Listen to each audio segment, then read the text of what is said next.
Welcome to the From Within podcast with Ben Osterveld.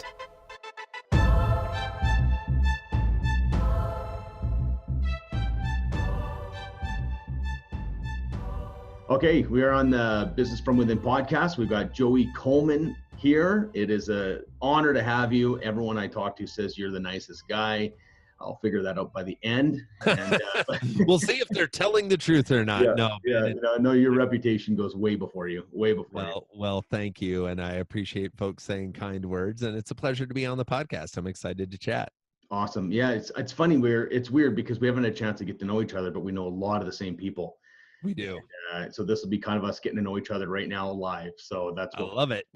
And you just wrote a book, Never Lose a Customer Again. I did, yes. Came out a few months ago, and it basically represents, give or take, 20 years of thinking about and working in the customer experience space. So I believe that customer experience is the last great differentiator in business. You know, everybody wants the lowest price. They want the highest quality. They want 24/7 accessibility. They want you to anticipate where they're going and everything they might possibly need. But the last way that you can stand out from the competition is by how you make your customers feel. What is the experience you give them? And so the book is a compilation of my research and my work with clients. There's 46 case studies from companies small, medium, and large, from pretty much every industry you could imagine. So yeah, it's been a lot of fun, and the response, I've been so appreciative. Many of our mutual friends have been very kind to share the book with their audiences and promote it, and we've been really thrilled and honored by the response. Didn't it hit number 2? Yeah, we hit number 2 on the Wall Street Journal bestseller list, which is very exciting. Yeah, when you lose out to number 1 being Strength Finders, which has basically been on the Wall Street Journal list for a decade, it feels okay to come in number 2, Avis style, right? You know, we try harder, but it's been a lot of fun. And like I said, I can't thank people enough for the support and the encouragement. And well, you're on the right podcast because the whole time I talk about any of business, it's client experience. My line is world-class client experience, make their heads pop off with experience, blow their minds. I think what you've done with this book, though, is taken it to another level. And I love how you had to systemize so you could actually sell it. And I think that's fascinating, because that's where I'm at right now is you've got lots of amazing results, but then how do you systemize it into actually saying, well, here's the steps to do that? And my thinking is, I wonder, was that the process you had to do? Because there's a lot of people with amazing things. Sure. To actually sell it to a company that's, $1 billion company, you're not going to be like, yo, just trust me. You'll be inspired. Right. It'll be great. We'll hang out for a while. You'll feel better about yourself. Tell me about the process of taking your knowledge, because it's fascinating. This is business from within. I like to know the background and how things happened. And we talk about the same things all the time, but who you are is really fascinating to me. Yeah. How did that happen? What was that like? Yeah, well, let me give you a little bit of backstory, because I think I'll try to tie it all together. So I ran a branding agency for about 15 years, almost 20 years. And what happened is, when I was running that agency, people would hire me to build websites, create ad campaigns, design brand identities. It was all about trying to get people interested in your business, right? What are all the marketing and sales activities?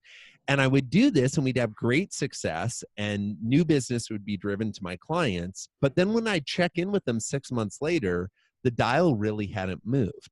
Like, we'd driven a bunch of people to the front door, but it hadn't really changed the bottom line much. Totally. And when I started to unpack that, I realized that we were really good at driving them to the front door, but my clients were struggling to keep them, right? Everybody was really into the chase, but they weren't into the catch. They were really into acquisition, but retention wasn't a metric that they were even measuring, let alone focusing on.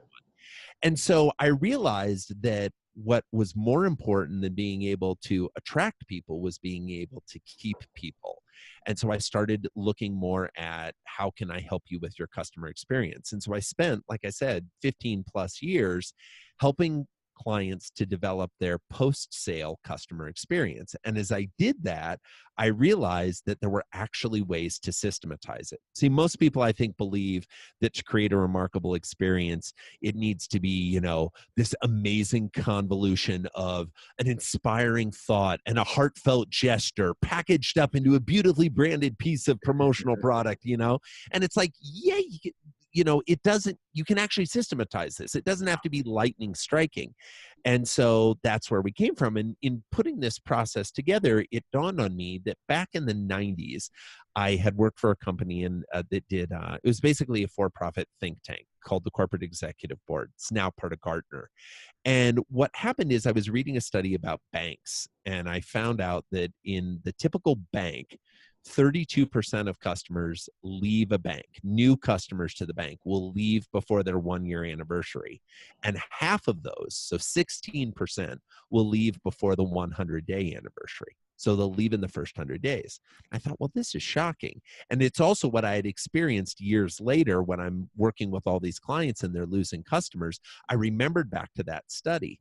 And so I started doing some research, and I found that across every industry, somewhere between 20 and 80% of your new customers will decide to stop doing business with you before they reach the 100-day anniversary. Mm-hmm. And that if you can keep them to day 101 in the typical business, they'll stay for 5 years. So as a result, I was like, just this period of time, if you focus on it, makes all the difference. I love that. It just takes what I've experienced and says, oh, of course. Like, it just almost, you know how the genius simplifies a complicated thing. Well, that's what just happened. It's like if you focus on the first 100 days, and you've obviously built an entire business around this concept. Is that correct? I have, yes. So the bulk of my business now is speaking. So I came up in consulting and helping companies develop these strategies. I still do some of that on the side, but the majority of what I do now is get the pleasure and the honor of traveling around the world, doing keynotes, doing workshops, speaking to mastermind groups, you know, helping people to implement these type of strategies in their business. And so you take your kids with you. You've got I do. Young kids, I think. Yes. And that's where we have a common love and a common thing. I'm taking my wife and one of my sons to an event I'm doing in Toronto here coming up, and they're just coming, and that's like a dream. Do you relate? Oh, 100%. So for context, I'm married, and my oldest son is 5, and my youngest son is 2.5. So 2 boys, 5-year-old and a 2.5-year-old. They come with me. Lachlan is the oldest, and Chellen is the youngest. Cool names. So, thank you.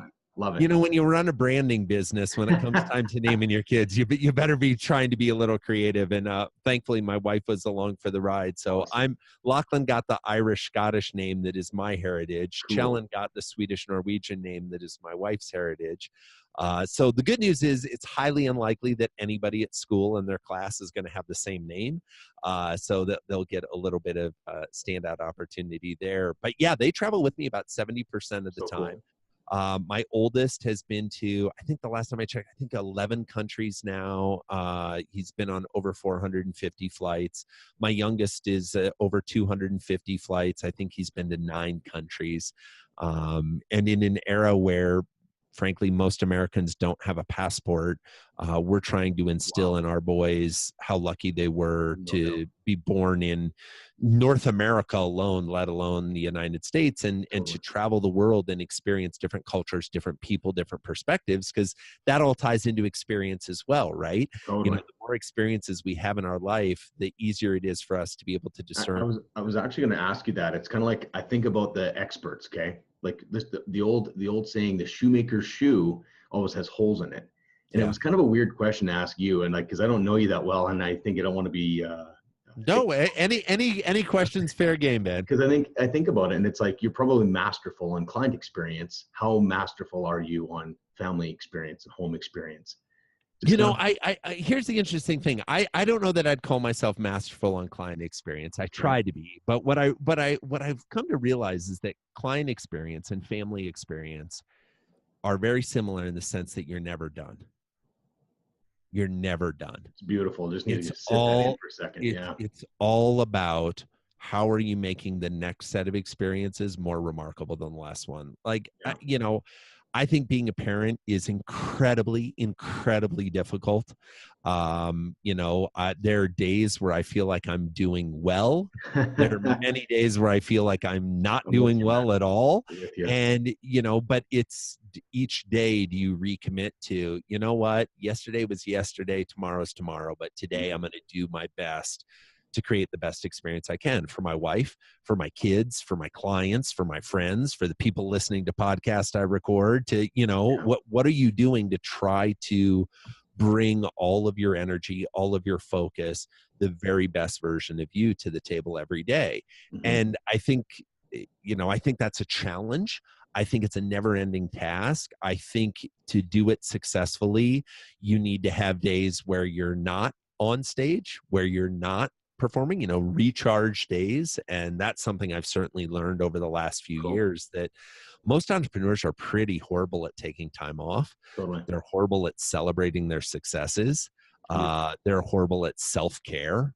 And again, these are sweeping stereotypes, but I'm at this Pretty point, good I know thousands and thousands of entrepreneurs, and most of them relate to those statements. So let me ask you something. I feel like as we get to know each other, Joey, we have some common threads, and I put a lot of pressure on that experience as well. Like I love raising the game, and then if I can raise it again and one more time, and maybe 4 or 5 more times after that, to the point where it's so crazy. It's like that is the funnest thing to do in the world. Like I just was born with it. I just think it's the coolest thing to blow you away. The thing is though, that comes with pressure, Joey. Do you tell me about the pressure that comes with the never lose a client again mentality? Well, I mean, at the risk of sounding like an egomaniac, I wrote the book. So if at any point I have a client that's not having a great experience, There you go. it feels like the most Great point. inauthentic, horrible failure ever. I mean, if you're a typical business and you don't hold yourself out at being good at customer experience, if somebody has a bad customer experience, they go, it's average. It's like every other business I deal with. Yeah. But if you hold yourself out as having a remarkable customer experience and then you don't, now you've got egg on your face. 100%. And so what I try to do, and let's be very, very clear, I am not 100% at this. I'm not even close to 100%. But what I do try to do is bring my best in every interaction. And I think there's also a piece of this, if you do stumble. See, the great thing about client experience and customer experience is if you've created a foundation, you've made deposits in a karmic bank account. Exactly. You've done the right thing enough times that if you do stumble, and by the way, every business will stumble with every customer. It is just, it's impossible to have a multi-year long-term relationship where every time you exceed the customer's expectation. But you know what? When you fail, that's like a huge opportunity. And totally, 100%. If we can shift our thinking to that. If we can embrace failure, this is great. Exactly. And so much in the same way that a broken bone grows back stronger, right? A broken relationship. The research on this is fascinating. If you deliver a remarkable customer experience year in and year out for a decade versus you deliver a remarkable experience and then you have a horrible failure and then you come back and recover from it, you will score higher in your customer's eyes if you've had the failure than if you haven't. So cool, man. It's so amazing. Cool. And across industries, this is the way it works. Everywhere. Exactly. Okay, so think about the psychology that normally happens. I like to call it as it is. So you totally promised something and you totally didn't deliver. Most of the time, it goes back to our personal story, right? It goes 100%. Back to, let's avoid it. Let's be aggressive and blame. Like it's like Wayne Dyer says, when you squeeze an orange, you get orange juice. When you squeeze Ben, you get more, like you get what's really inside. So I think the human side of the development has to come into place to get through those times, I think. What do you think? At 100%. And I think, I started out the conversation in the book and in a lot of my presentations talking about this misnomer we have in business today, which is that there's B2C and B2B and B2G conversations, right? Business to business, you're saying business different to ones. customer, business to government, I believe it's all H to H. It's human to human. It's how are we interacting at a human level. And in an increasingly digital world where systems are automated, where you get a call tree, where you get a canned response, bringing some human touch to the conversation, first of all, will stun and shock your customers because It's they're not awesome. used to having it. Yeah. Second of all, if it comes from a place of genuine empathy, genuine sympathy, genuine care, if you've made a mistake, just owning it and saying, look, I know we were going to do this. We failed. We didn't deliver. I'm embarrassed to have to say that. I'm disappointed in myself to have to be able to say that. But here's what I want to do to make it better. I have some ideas, but I imagine you might have some ideas as well. What can we do to make this better for you? And if you don't have ideas or you don't want to go first, I'll go first and tell you some of the things I was thinking we could do. Most human beings, if you acknowledge that, will work with you. They'll give you the benefit of the doubt. Because guess what? They've made mistakes too. And so whatever we can do to just say like, hey, I know I didn't live up to expectations. What can we do to make sure it does next time? And most humans at a subconscious level, I think if the way you said that's beautiful, by the way, it's very elegant. I don't know if you've said it before, but that was really well done. And I think that the psychology is you're almost giving permission to the other guy to let him off the hook too. Yes. So true, man. I mean, here's the thing. I think one of the most misunderstood and misused elements of human connection is reciprocity. And what I mean by that is, to your point, when I say, hey, I'm sorry I screwed up. I'm sorry this went south on us. I'm sorry it didn't live up. It allows the other person to show up as their best self. They can still be irritated. They can still be angry. I'm not saying they should eliminate those emotions. But when we're honest, it calls people to recognize, wait a second, I wasn't expecting that. I can trust you. I was expecting you to say, well, it was our technology, or you weren't clear. This third-party vendor we work with, is the one who screwed up, not us. Or if your people were smarter, it would have been fine. Or did you do? And all these various reasons. It's like, when you just say, hey, this is on me. Yeah. I'm so sorry. I think what it does is, from a reciprocity point of view, it calls the human being inside all of us to step forward and say, you showed up as your honest best self. I'm going to try my best to show up as my honest best self. Beautiful. Love it. I think, how does trust get built? Like, if I was to think about my wife and I'd be like, and say I screwed up in some level that was going to piss her off, and I'm like, oh, whatever, don't worry about it. And then she discovers it. And like literally it's happened before. We've all gone through this. So she goes, why didn't you just tell me? Just lead with it. And lead with it. I know hurt, of course. But now it's 10 times worse. And exactly. I just like, wow, it just doesn't make sense from you don't want to hurt people. And so really cool understanding the psychology. I mean, it sounds like you spend a lot of time thinking of the psychology side. That's probably. I do. I mean, I think so. So my background is crazy eclectic. I was a criminal. Your background's crazy. Yeah, totally. Yeah, it's really crazy background. Yeah, I'm just like, who is this guy? Yeah, I've had a crazy career path. But what's interesting is every job I've ever had, to be good at that job, what you needed to have a clear understanding of was why humans did the things they did and why humans do the things they do, and what we can do to influence or persuade or convince them to do the things we want them to do.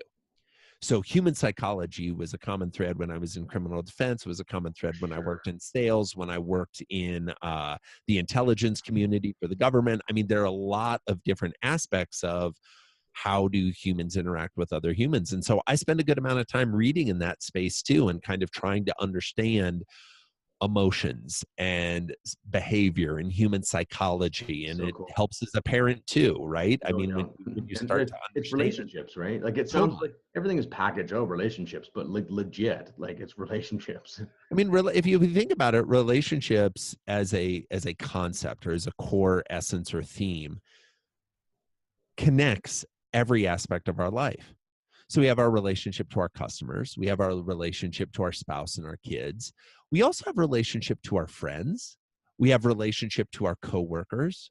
We have relationship to ourself. So, I mean, literally, it's the one aspect that runs internal and external all the way out to the edges of the ripples. So true. I find when I'm doing any kind of coaching, at the end of the day, it always comes down to like the tactics are 20%. I find that 80% is like, why are you not doing it? I wrote a book, read it and do it. That doesn't work. Yeah. And I think business planning should have a part of human development in it. Like if you're building, I don't disagree. And I think we're seeing that more and more, yeah, we right? are. We're seeing Yeah. more of the larger companies adopting in-house coaches. We're seeing more companies support their employees doing personal development, doing therapy, doing things where they actually explore why they think the way they think, the blueprints of the world that they have. Mhm. You know, we all grow up in a nice meld of nature and nurture, right? We're predisposed to behave certain ways, but we're also, based on the way we grow up, our home life, our school life, our community life, all those things impact our blueprint of the world. And it would be really interesting to see if everyone in a new relationship came to the table and said, you know, shared what their issues are. Hi, I'm Frank. I grew up in a home of divorced Here's my parents where story. Yeah. I was constantly seeking my father's approval, but wasn't able to achieve it. My mother showered me with love, which made things a little bit awkward when it came to a dating scenario. And now I'm trying to fumble my way through a career and a personal life. What's your name? You know, and that and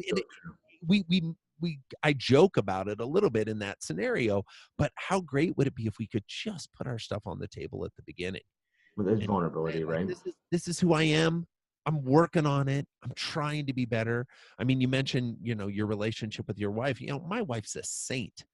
My wife is a saint. The things that she, you know, is patient with me about, the things that she helps me to grow, the way that she encourages me, the way that she challenges me.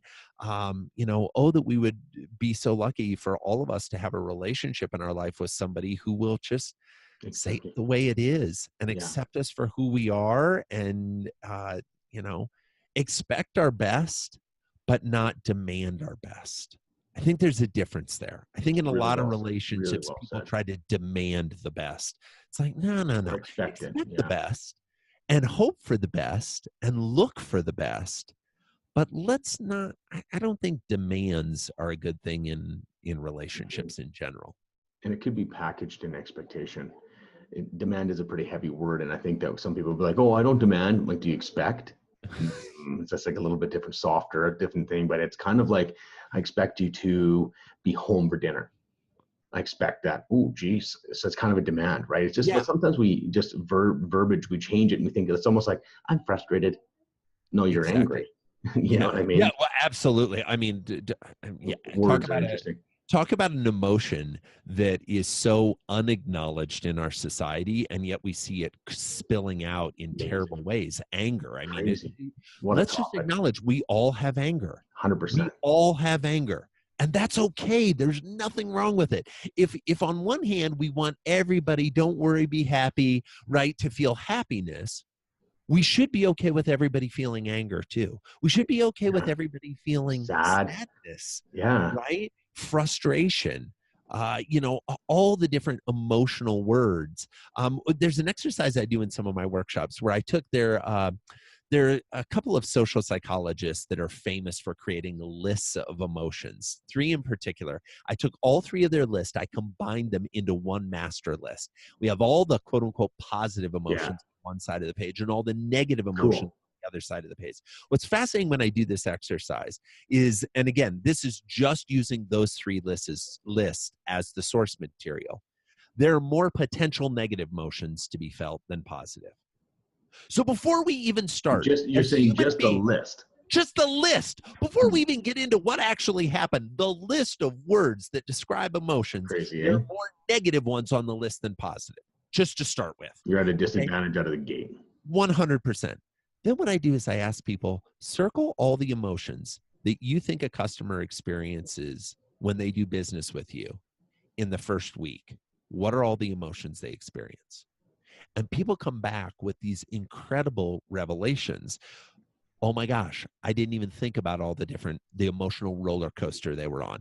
I didn't even think about the fact that in the first week, it's almost entirely negative emotions. They're doing paperwork, they're filling out the contract, they're sending the invoice, all these stress inducing things for this bonus that they want of the actual work. We don't even get to the actual work in the first week. So we recognize what we're doing from an emotional level. And I think what's crazy is the typical human has an emotional bandwidth that they're willing to acknowledge, which is about, 2 inches wide. When the reality is, when we look at the list, sometimes people in the workshop will say to me, I haven't even thought about this emotion. I'm like, great. So when's the last time you experienced it? Or what would you have to do to create that type of emotion in your life? And suddenly they start living a much more fulfilled life, a Mm. broader spectrum, a Just by bigger a shift of window. perspective. Just by a By, shift of you know what I mean? I perspective. love Yeah, that. exactly. People make Just, it so hard. Where's fulfillment? I'm like, well, first connect to your emotions. And let's see who you really are, because you're not yeah. connected. That's And that. then how about we define fulfillment? What does it even mean? It's an And we abstract not word. let it be defined by Facebook or Instagram Yeah. or whatever business success magazine you read. What is What, your definition? you know, it's interesting. My definition's evolving. My definition is evolving. For me, fulfillment incorporates a bunch of things. It incorporates, feeling like I'm contributing. Yeah. It incorporates feeling like I'm having fun. It incorporates feeling like I'm looking out for others. It incorporates feeling that there's recognition for the work I'm doing and that's leading to success, both in terms of how people feel, monetary success, reputation success. Fulfillment is, being able to have a wonderful list of friends who I can call on at a moment's notice for support, who also know they can call on me. Fulfillment is spending quality time with the people who matter most to me and not wasting time on activities that are not fulfillment generating. So there's a lot of different aspects of it. And like I said, it's an evolving thing that I, at least once a year, if not more, sit down and say, okay, how would I measure my life? How am I feeling about it? What's working well? What's not working well? And what changes need to be made to adjust? Yeah, it's beautiful. I've heard fulfillment as progress as well, and I can relate to all the stuff you said as well. So, you know what? I'm going to do something a little bit different here, Joy. Sure. So usually at the end, I bang out a lightning round of questions, but I feel like I wonder if people aren't getting to the end. I just think just Sure. understanding that. I'm going to hit you with a bunch of questions. Is that cool? And if we have Sounds good. out of it, it'll Let's do it. change the game just a little bit here. Quick questions, quick answers. Quick answers, unless we want to go long, but we can break every rule. I love it. So if you were to create a scratch and sniff sticker, what would the picture be and what would the smell be? Oh, wow. See, now we're really getting to know. This is a deep psychological question. People don't know. Oh man, I've said for years that if you could bottle the smell of new baby, you'd have $1 trillion business, because that new baby smell is even better than the new car smell. So yeah, it'd be a face of a smiling little baby that when you scratched on it, you could smell new baby. You are such a brander. Come on. I've asked that question a few times. That's got to be one of the most perfectly packaged. You're too kind. You're too kind. So if there was an animal that you'd relate to, which one would it be and why? Relate to or want to be? I don't know. Don't you love it when the person doing the answer starts throwing back questions? Yeah, no, I learn and like it. I think whatever you interpret it, just give me the way you want to answer it. What comes to mind when you ask that, if there's an animal I relate to, and we hinted at this a little bit earlier, I think it would be a chameleon. And here's why. Some people have a negative impersonation of a chameleon, right? Because they're like, oh, it's not a fixed thing. It's just constantly changing. Or you're going to change for everybody else. Or you're going to change for everybody else. I think one of the things I'm really good at is melding myself into the environment, the situation. So if it's a situation where we need to be solemn and sincere and more focused, great, I'm there. If it's a situation where we need to be really jubilant, wild, and crazy, great, I'm there. And so that I try to have, going back to that emotional bandwidth, I try to make sure that bandwidth is as wide as possible. And so I think that ability to kind of jump in and out of different scenarios that call for a different way of showing up is something that I relate to. It's a really cool answer. Now here's the other side of it. Again, I can relate. Put me into any situation if it's good. But I think when you're running from empathy, I think that's the motivator. Like if it's a situation, it's not like, how can I tactically change to make this work? It's like, you feel it. Did you relate to that? 100%. Okay. And then 100%. So who is the naturalist personality out of all of the things that you can merge and change and empathy, because you've got this amazing insight and intuition and ability to read the play. It's all mixed together to be and driven by empathy. But if we say natural Joey, take it off and go, this is my natural, what would it look like? quiet, loud, I think, yeah, quiet, yeah. mad. I think natural Joey is inquisitive. I think natural Joey is seeking connection. Um, I think natural Joey is on a spectrum of quiet to loud, is a third of the way towards loud, right? So leaning more towards that direction, but not crazy. Hey, we're going streaking on the quad, blah blah blah. Okay, But yeah. more of Cool. have no problem telling the stories, getting people laughing, kind of keeping the energy up in the room. Cool. 2 seconds. I'm going to plug in. Okay. Sure. We can edit this part out too. Just 1 second.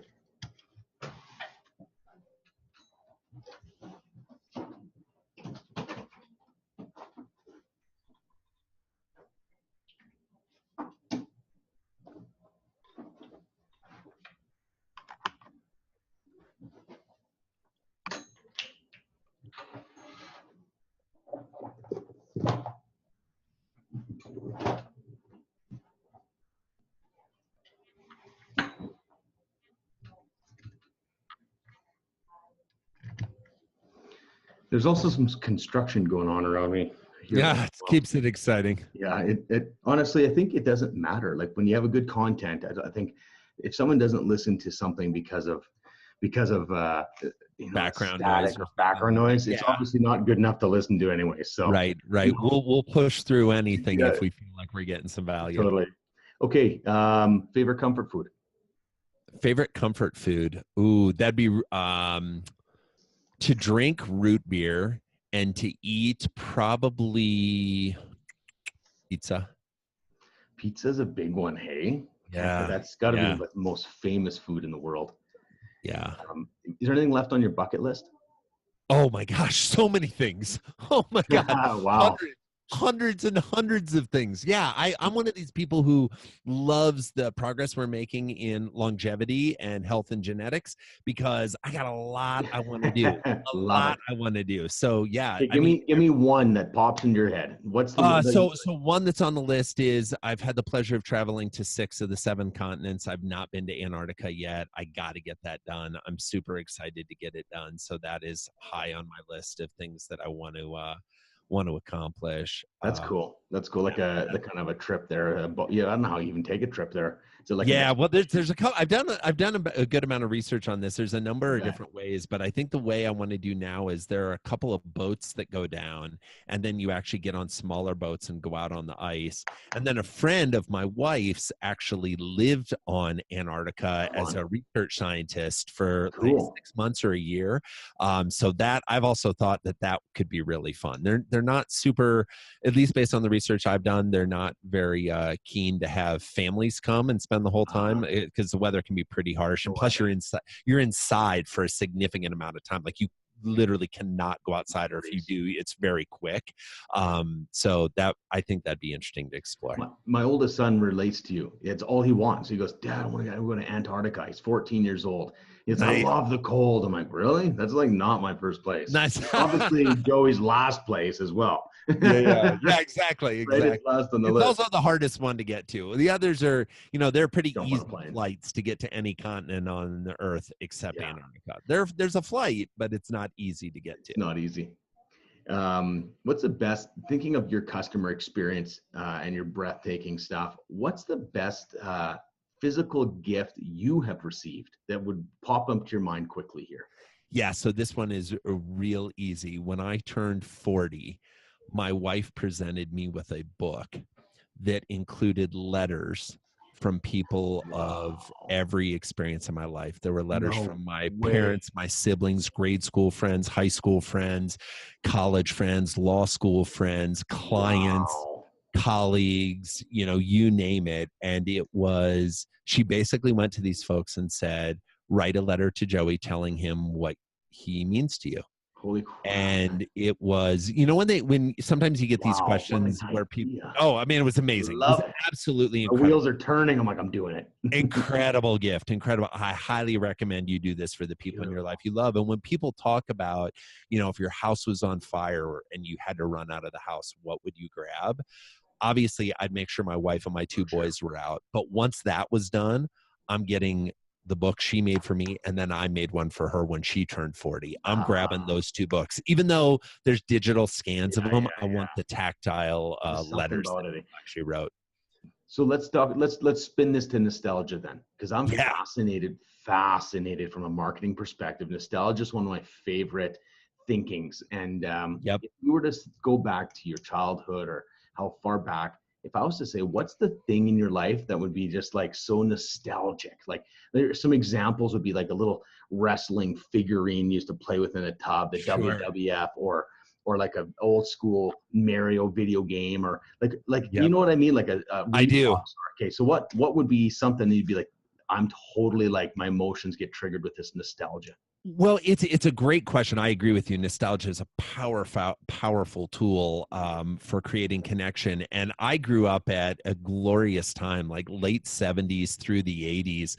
I mean, there are all kinds of pop culture reference and nostalgia opportunities. So video games and action figures and the original Star Wars adventures and Legos coming on the scene and superheroes. And I mean, there were so many great things.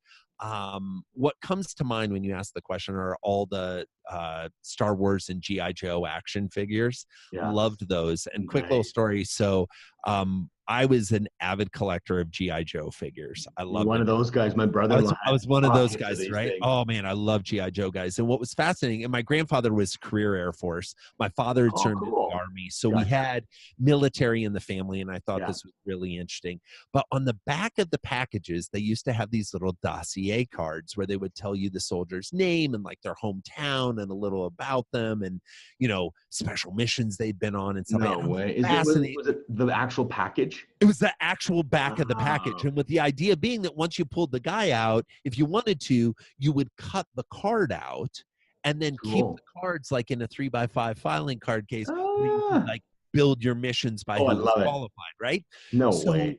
So I'm a little kid growing up in northwestern Iowa in a little town called Fort Dodge. And I'm getting all these guys, I'm collecting all their cards. And there are guys, G.I. Joe guys, from every state in the country except Fort Dodge, or except Iowa, rather. There's no one from Iowa, let alone Fort Dodge. And this is kind of disappointing to a young kid who's playing with these toys. Like I've got I can put together a team of guys that grew up in California, and these 5 guys, there's none from Iowa. So I write a letter to Hasbro. No way. Of course you did. Swear to God. So I write a letter. I'm like, hey, by the way, they're up 9, 10, you know, and I write a letter to Hasbro. I'm like, hey, there are no G.I. Joe guys from Iowa. It'd be really great if you're making future G.I. Joe guys to make one from Iowa. Signed, Joey Coleman, Fort Dodge, Iowa. Ben, I kid you not. A year later, G.I. Joe releases its next line of characters. And there's this guy named Crazy Legs from Fort Dodge, Iowa. And in that moment, I was like, this. No way, that was so you. This worked. Now, I have no idea if it was, I have no proof from Hasbro. They never wrote back and said, but the fact that they picked this little town, Fort Dodge is like 25,000 people, right? The fact that they picked this little town in northwest Iowa to have this character from. That's that breathtaking experience. Yeah, exactly. Like, you get that. You can't beat that. That's just like, wow. And talk about nostalgia. Here we are, 30 plus years later. And it's that when you ask me like nostalgia in a toy, I rock it back to being in the store and seeing that character and being like, oh my gosh, I'm so glad maybe this is because of me. Yeah, it was a great question. I appreciate it. So much energy comes off you and just watching you talk about it and hearing the story. So cool. So cool. Love it. What are you scared of? Oh, this is kind of like the bucket list question. Like everything. There are plenty of things I'm scared of. I think what I'm most scared of is, if I'm really honest, it's getting to the end of life and not having been focused on the right things. Really? Yeah. Yeah. And right, quote unquote, right things changes. Right. And I think that's the challenge. I feel very committed to my wife and boys and wanting to be a good husband and being a good father. I feel very committed to my audiences and wanting to give good speeches and lead good workshops. I feel very committed now to my readers and listeners who, I'm trying to provide a dose of positive customer experience in their life. I'm trying to balance, I've got amazing friends. I'm one of 7 kids. I'm from a large family, so I've got connections with all of my siblings. And I worry that at some point you get to the end and it's like, there were these parts that because I was focusing on these other things, I had to sacrifice over here. And so I spend a Very lot of time trying to balance interesting. all of those. I That's think, probably the thing I'm most afraid of. really, really interesting to say, this time I'm spending on this thing, could I be spending it on something more aligned, more? That's what I think about, man. Yeah. Well, and every time you say yes, it's dozens No of to something no's. else, 100%. Dozens of, and lots of times people say every time you say yes, you're saying no to something else. I try to think of it as every time I say yes, I just said no to thousands of So things. then the ultimate has to be to know yourself. To know what you want, to know, to get defined on that. There's got to be times, or at the very least, keep asking that question. or Because willing to let go. it's evolving. Yeah. And willing to let go of it, and the way I approached my work when I was single, not married and no kids, is very different than how I approach my work today. Because before, it's like, if I wanted to stay up till 4 a.m. working, the only consequence was to my health and to whoever had the first conversations with me in the morning. Now, if I stay up till 4 a.m., there's consequence with my wife, with my boys, with my work. Now there's a lot more people that feel that impact.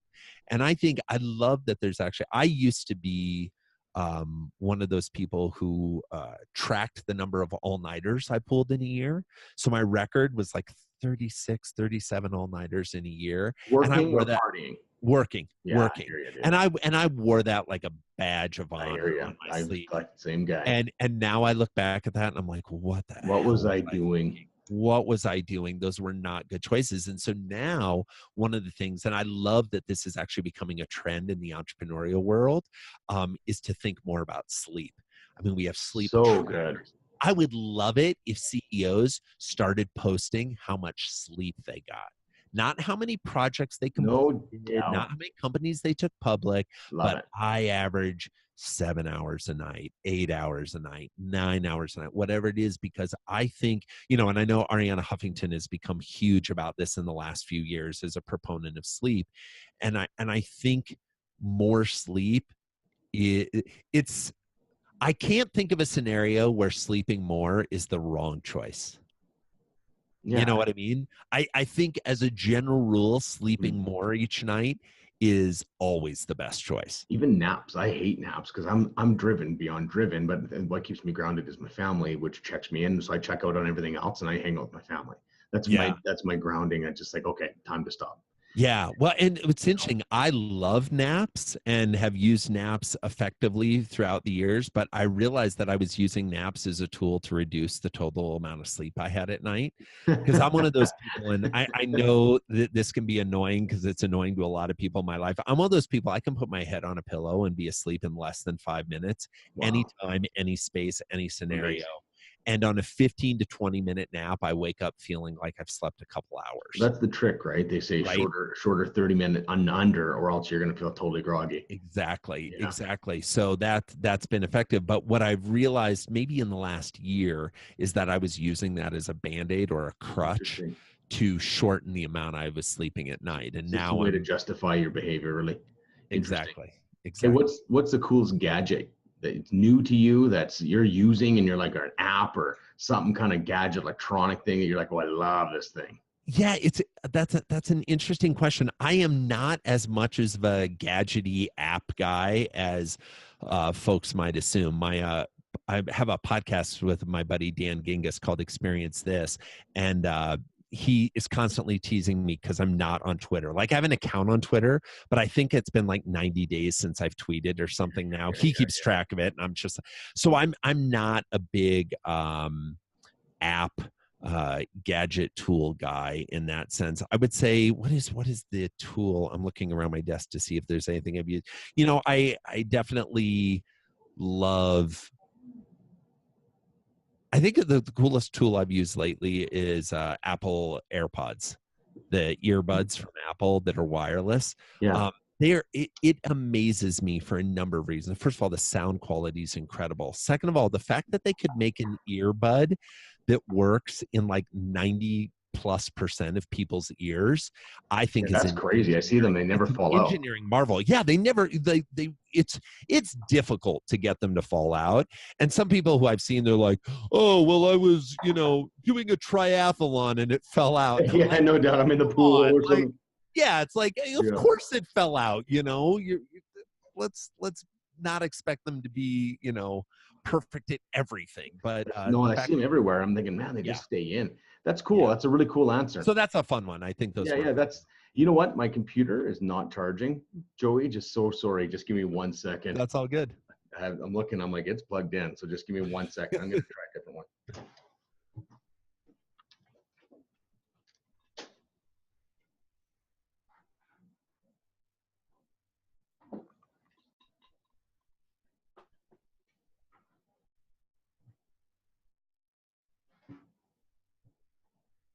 Weird.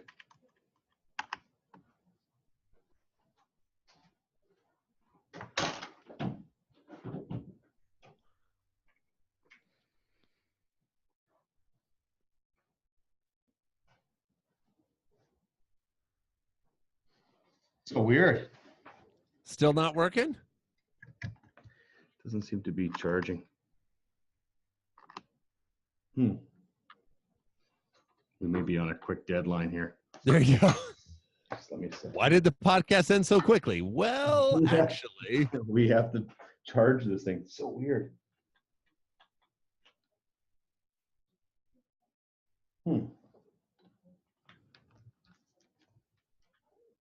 Interesting. Come on. I've never seen this. Well, let's give it a little bit more try here. And yes, so weird. No worries. Yeah, that's how it goes. Ben, where are you based? I'm out in Alberta, in Edmonton, Alberta. Nice. In Canada. Yeah, absolutely. I live in Colorado, or as I like to call it, Alberta of America. Oh, that's awesome. Are you a hockey fan? Not as I know well enough that when a Canadian asks me if I'm a hockey fan, I need to say not as much as I want to be. Sport amazing. Interesting. Are we there? We back? All right. Okay, cool. So we're gonna go with another probably 8 or 9 minutes. Sounds good. That's fine. We're 48 minutes in, so that's perfect actually. Okay. For some reason, I'm not getting a charge, so I just trust it and I rock and roll with it. So we got it. No more wasting time trying to figure out how to plug this thing in. So, okay, let me just see here a couple things. Okay, so here's what we're gonna do. So we'll edit all that out, and I think the last question was the earbuds. Yeah. And we'll cut that. So, how do you deal with stress? Depends on the day. And, stress is interesting. I believe in good stress and bad stress. Most stress makes, I have a belief that most stress makes me better. I'm trying to look at that belief and see if it's actually true or not, or it's a story. Especially in the last year. But thankfully, one of the benefits of having 2 small kids is a great de-stressor that I do pretty regularly. We have a game my boys and I play called Get in the Pit, which we have a couch and there's an area on the carpet in front of the couch. And we'll get in and I'll pound on the floor and I'll say, get in the pit. And the boys come running and then it's a full-on WrestleMania, let's go crazy dive. Something about that, hey? Like we don't obviously have time to get into it, but the whole psychology about being a man and a boy and being rough and tumble, like I think it's so important. I go and my son's, having a hard time. I'll just go and give him a little shot. And he goes, oh yeah. And it was just like, there's something about a man, to be a man. I don't know what it is. Well, I think I agree, and I'll take it one step further. I think physical connection for all humans is so important. Like we'll wrestle. My nieces get in on it too when we're all together. Like they'll joke, we'll come and it'll be like, Uncle Joey, are we going to do Get in the Pit? And all the other little, because I have my boys are 2 of the 15 grandchildren my parents have. And there's a whole clustering of them in the kind of 8 and younger age. There's a group that's older than 8, but then there's a cluster kind of in that 2 through 7 range. So yeah, it's a lot of fun. It's just letting the kids play and get in and have that kind of grappling. So cool. Yeah, it's interesting, the human touch, that's really like when I'm away from my wife and kids, I don't realize it. But then after someone just kind of like gives me a hug or touches me, I'm like, I'm a little more aware than I used to be. I used to be a pretty tough guy. And I'm like, oh, that's all good. Yeah. I think it's such if we dive into the science of it, there are things that happen biochemically inside of us when we are touched by another human being. And, I think there's just great opportunity to incorporate that into our lives. Yeah, that's beautiful. Joey, every time I do a podcast, I always think, why don't we flip it? And I always ask the person that is in front of me, because I think everyone's my teacher. I used to be very much about putting people on pedestals, and that's just secretly wanting to be better or worse than people. And it just is kind of messed up. Sure. I really don't see. Well, it's not messed up. It's human. It's human. Yeah. Thank you. It's human. Thank you. Right? This is the human condition, and it has been for millennia. Yes, thank you for that. That's it lessens judgment, and it makes it a little bit more loving. I love that. But I love to learn from people. I think everyone's my teacher, the bum on the street to the top guy or whatever status symbol. So I say, I would like you to ask me a question.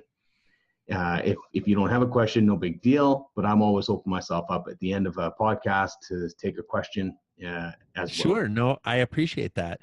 So how about this one? When doing a podcast is a big commitment. It's a commitment of time. It's a commitment of resources, money, energy, focus.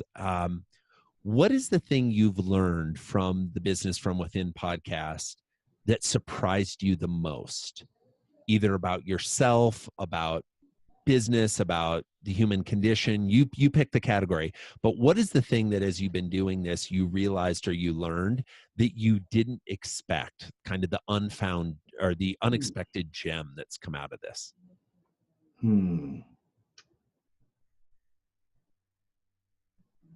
It's a really good question. It's kind of a stumper because I kind of come into it without expectation. Maybe that's why I'm a bit stumped. I came into it going, I'm just going to see what it feels like to do it. I'm going to see what it's like. I used to be very judgmental on myself. So I come at it things going, hey, I want to learn. I want to do a podcast. I want to see what I can hack in this world on this podcast, do it my way and don't listen to anyone else and just see what happens. So I think what I've learned is it's extremely fun. It's so fun. I think it's a place where you have you get to meet some really cool people. Those are all the same answers you get as all the time. Like, oh, you meet cool people and all this, but I don't know. I feel like it's not that hard. I feel like I know it's not an interview. You send it to my podcast guy. He loads it up.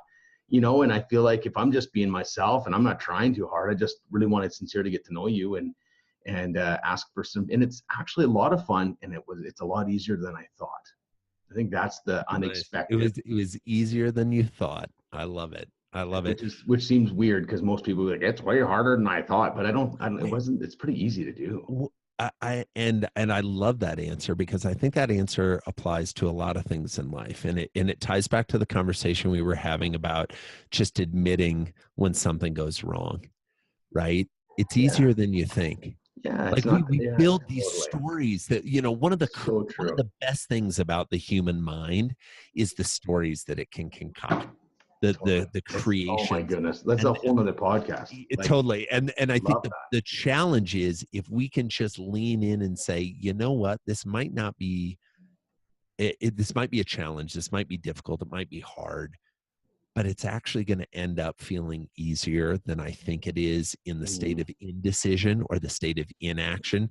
Just moving forward automatically creates ease, automatically releases stress, automatically builds momentum. So true. Yeah, I think that's well said. Well said. Joey, I just got to say how cool it is to get to know you. To be honest, I'm already thinking how we can hang out sometime because Oh, that'd be great. I'd love Yeah. that. Have some fun. I know that my mentor, Phil McKernan, is in the same state as you. Are you? Oh, yes, what's yes. The crazy leprechaun. He lives just Yeah. down the road. Oh, We're he's maybe legitimate. 6 Are you in blocks. Boulder? Yeah, I'm in Boulder. So I just moved Awesome. to Boulder Awesome. about 3 months ago. Yeah. So Philip lives, I don't know, maybe 6 blocks away. Come on, that's Great. Yeah, I was trouble, just man. hanging out with him this weekend. No, it's Yes, awesome. the guy's It's a awesome. good dude. Like, love the guys. 8 years has completely helped me transform my life. He's I have a massive amount of respect for him. So Yeah, no, he's an incredible human being. And speaking of families, his wife, Pauline, and his 2 kids, Charlie and Maggie, are also incredible human beings. They're it's crazy. fun having Maggie's neighbors nuts, that eh? are yeah. Goodness, Insane. she is going to be a handful. Let me tell you. And her Yeah, son and Minnie Phillip there. Yeah, exactly. No, it's very fun. There are my oldest son goes to the same school as his kids do. Cool, man. Cool. Great fun. Well, considering we're kind of close to an hour and my computer is not charging, that is how we drained all the energy from the computer. We sucked it right out. It's just going. So I'm gonna have a new project when we hang up here, and I'm gonna see what the heck's going on. But Joey, truly a privilege, honestly. Thank you. Oh, likewise, Ben. Thanks so much for having me on the show. I really appreciate it. I love the conversation and the questions, and wish you continued success pulling out the stories that aren't maybe the obviously told stories from your guests. It's one of the things I like about your show is you have a way of getting into the story behind the story and even the story behind that one, which is, I think, where the most interesting parts of life are. So keep up the great work. Beautiful. Thanks so much, Joey. Awesome, man. My pleasure. Have an awesome day, man. We'll see you. You too. Bye-bye. Bye.